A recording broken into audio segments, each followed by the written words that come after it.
Hey everyone, Mr. Jones here. So today we're going to begin lecturing again the nature and importance of the agriculture, food, and natural resources industry. So we're going to be starting off where we left off with forestry.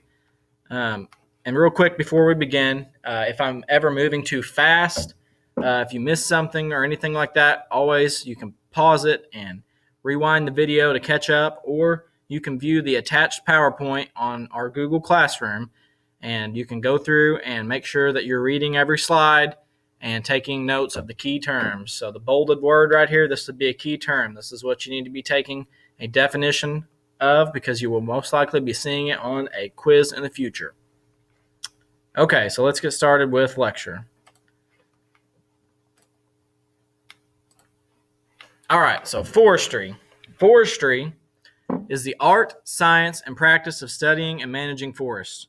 Some aspects of forestry are producing timber as a raw material for wood products and using forest as wildlife habitat for recreation and to maintain the quality of natural water. All right, so when we think on the farming level, forestry is literally farming trees. So for everyday purposes, we use trees. I mean, any paper products, uh, desks, chairs, furniture, anything that is a wood product, this comes from the process of forestry. So we'll move over here to horticulture. Horticulture is the cultivation of garden plants. It has three main areas, and bear with me on the pronunciation of some of this: ornamental horticulture, olericulture, pomology. So, ornamental horticulture is the art and science of growing plants for their beauty. So, there's two main areas: floriculture and landscape horticulture. So, we actually have uh, a form of ornamental horticulture in Thompsonville. Um, we have pedal pushers in Thompsonville. So, that is a business that is in town that is growing flowers and producing them for decorative objects. So that is a business of ornamental horticulture in Thompsonville. So floriculture, that's really where pedal pushers fits into. So floriculture is the production, transportation, and use of cut flowers and foliage and of greenhouse crops. All right. Landscape horticulture is the production and use of plants to make the outdoor environment more appealing. So, landscape services, this would be mowing, people that come and trim hedges, just to make the outdoors or the area around your house more appealing to the eye. So, landscape horticulture, that also includes golf course management. So, that is a really, really big part of horticulture, and it deals with agriculture. So, golf course and turf management. So, all of um, the growing of the grass and cutting it on the green to make it grow while it's being cut so short. That would be turf management, and you can see that in golf courses all over the United States. We have golf courses in Benton. We have one at Wren Lake. So there is a big process of turf management going on there with spraying the grass and making sure that it grows and is a really attractive place to play golf at. So that's what you want to make sure when you're doing golf course or turf management, and that's a sector of landscape horticulture. All right, let's move over to olericulture. This is the growing, harvesting, storing, processing, and marketing of vegetables. So, pomology is the growing, harvesting, storing, processing, and marketing of fruits and nuts.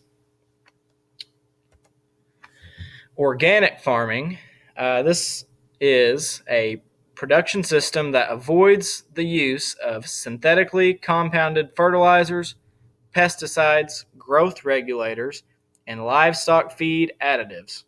So this is a trend nowadays.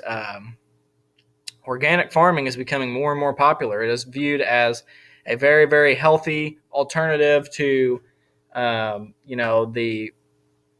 the regular agriculture growing process. So as the definition says there's no additives, there's no pesticides, fertilizers, or anything that's put into the growing process of anything that is stamped as or has the label of USDA organic.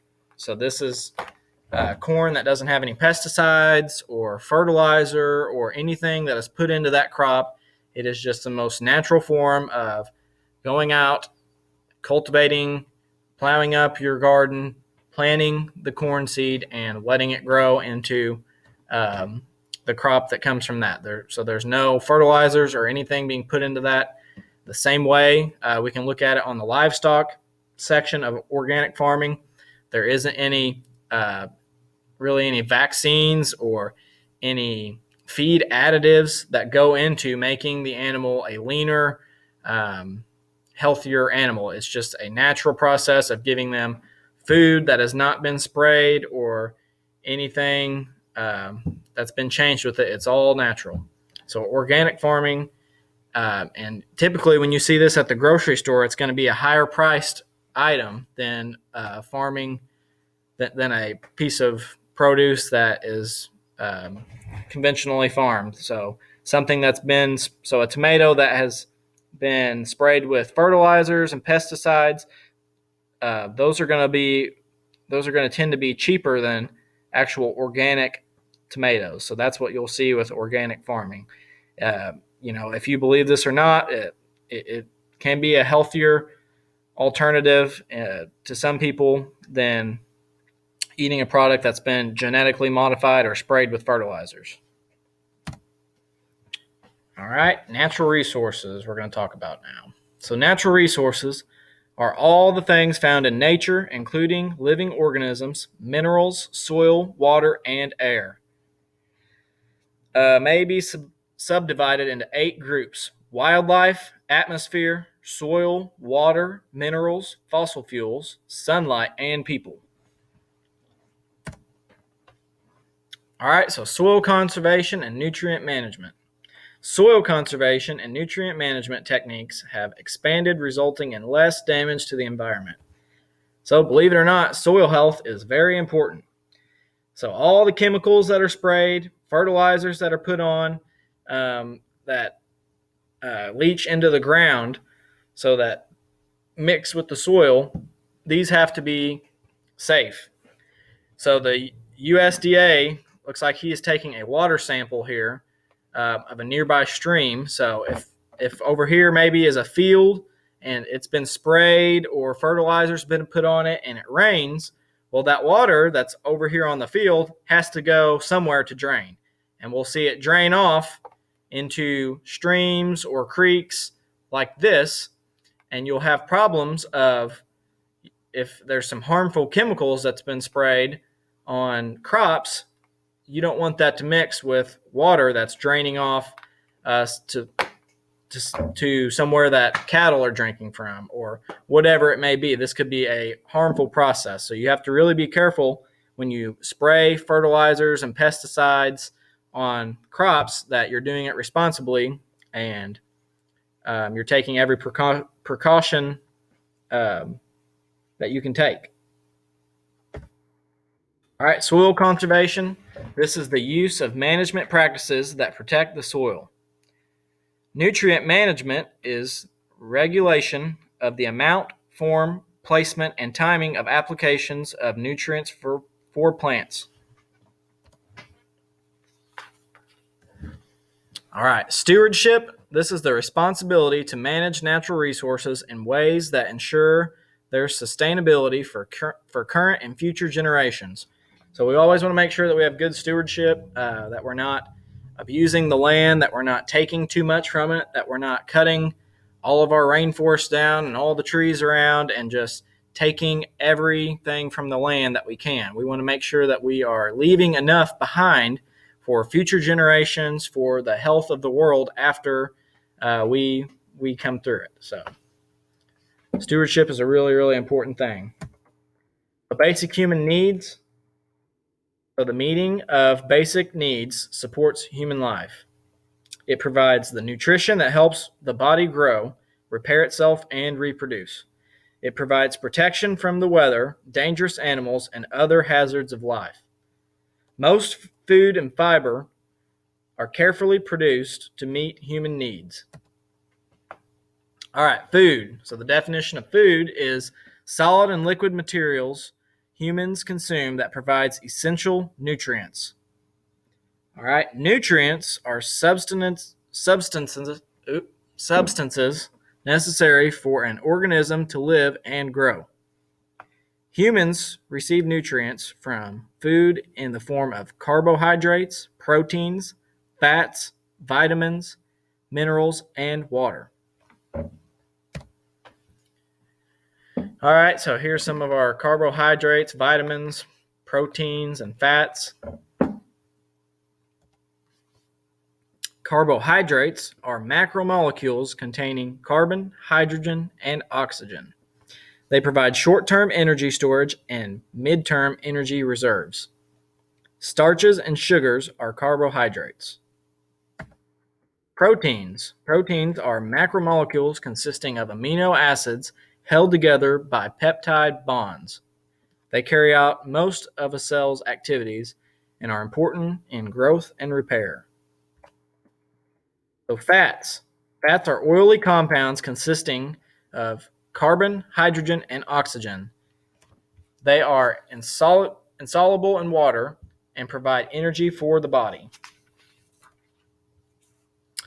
Vitamins. Vitamins are organic compounds used by the body to carry out specific functions.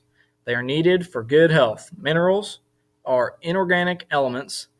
They are needed for the body to function properly. Nutrients. So water is needed to transport food substances in the body. Fiber is a long thread-like structure used to make clothing and shelter. Fibers may be natural or synthetic. Natural fibers are produced by plants and animals. So, for example, trees have abundant fibers in their wood and bark. Synthetic fibers are made in mills from various products such as petroleum.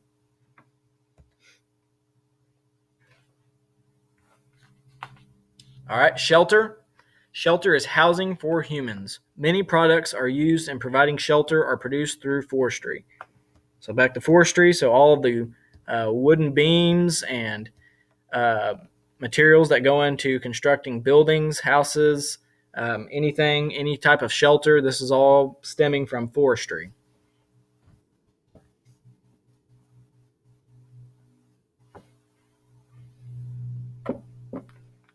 Okay, and we will stop here for lecture today and pick up with modern agriculture next time.